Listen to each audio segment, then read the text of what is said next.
Hello అండి, అందరికీ నమస్తే. Welcome back to our channel my home my choice. నేను మీ సమత. ఈరోజు చాలా ఫాస్ట్గా అయిపోయి స్నాక్ రెసిపీ చూపించబోతున్నానండి. పిల్లలకి ఎన్ని వెరైటీస్ చేసి పెట్టినా కూడా రోజుకొక వెరైటీ కావాలంటారండి. కాబట్టి ఇలా కొంచెం డిఫరెంట్గా ఉంటుందని మినీ తవా పిజ్జా చూపించబోతున్నాను. సో దీనికోసం ఇలా బ్రెడ్ తీసుకుంటున్నాను. సో బ్రెడ్ స్లైసెస్ని ఇలాగే డైరెక్ట్గా యూస్ చేసుకోవచ్చు, లేదంటే ఈ విధంగా సర్కిల్ లాగైనా కట్ చేసుకోవచ్చు.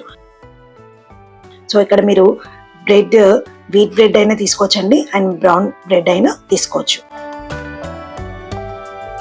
సో నెక్స్ట్ టాపింగ్ కోసం ఇలా హాఫ్ కప్ చీజ్ తీసుకుంటున్నాను, లేదంటే చీజ్ క్యూబ్స్ ఉంటాయి కదా అవైనా తీసుకోవచ్చు. నెక్స్ట్ 2 స్పూన్స్ సన్నగా కట్ చేసుకున్న క్యాప్సికమ్, 2 స్పూన్స్ సన్నగా కట్ చేసుకున్న tomato, and half cup corn, and 1 spoon oregano, half teaspoon chilli flakes, and తగినంత సాల్ట్.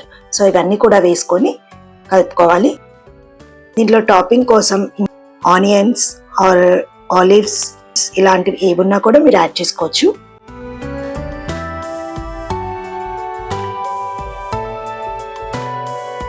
నెక్స్ట్ ఇలా రెడ్ చేసుకున్న స్లైసెస్ పైన పిజ్జా సాస్ ఉంటుంది కదా, సో అది అప్లై చేసుకోవచ్చు, లేదంటే టొమాటో సాస్ అయినా పర్వాలేదు. సో ఒక హాఫ్ టీ స్పూన్ ఇలా వేసుకుంటూ స్లైసెస్ పైన మొత్తం కూడా అప్లై చేసుకోవాలి.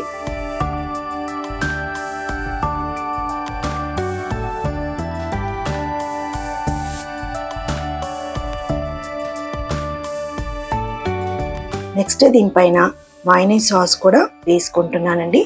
సో ఇది ఒక పావు టీ స్పూన్ సరిపోతుంది. సో అన్నిటిపైన కూడా ఈ విధంగా మయోనీస్ సాస్ వేసుకొని అప్లై చేసుకొని పెట్టుకోవాలి.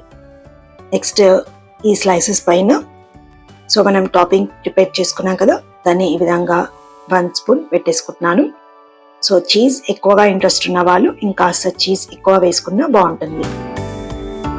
ప్యాన్ని ముందుగానే హీట్ చేసుకొని సిమ్లో ఉంచుకోవాలండి. దీనిపైన కాస్త బటర్ వేసుకొని అప్లై చేసుకోవాలి. నెక్స్ట్ మనం రెడీ చేసుకున్న స్లైసెస్ని జాగ్రత్తగా ఈ ప్యాన్ పైన పెట్టేసుకొని మూత పెట్టి 2 మినిట్స్ ఇలా స్టవ్ మీద స్లోగా కుక్ చేసుకోవాలి. అంతేనండి, మన మినీ పిజ్జా రెడీ అయిపోయినట్టే. బ్రెడ్ కింది వైపు క్రంచీగా చీజ్ అనేది లైట్గా మెల్ట్ అవుతూ వస్తుందండి. సో కాస్త క్రంచీగా అండ్ మెల్ట్ అవుతున్న చీజ్ తో కనుక తింటే యమ్మీ అన్నమాట. సో తప్పకుండా పిల్లలు లైక్ చేస్తారు, ఇష్టంగా తింటారండి. సో ఈ రెసిపీ మీకు నచ్చింది అనుకుంటున్నాను. వీడియోకి లైక్ చేయండి, ఫ్రెండ్స్ అండ్ ఫ్యామిలీ అందరికీ షేర్ చేయండి. సో మరిన్ని మంచి రెసిపీస్ కోసం మన మై హోమ్ మై చాయిస్ ఛానల్ని సబ్స్క్రైబ్ చేసుకోండి అండ్ ఫాలో అవ్వండి. నెక్స్ట్ టైం మరొక మంచి రెసిపీతో మళ్ళీ కలుద్దామండి. అప్పటి వరకు నమస్తే, థ్యాంక్ యూ.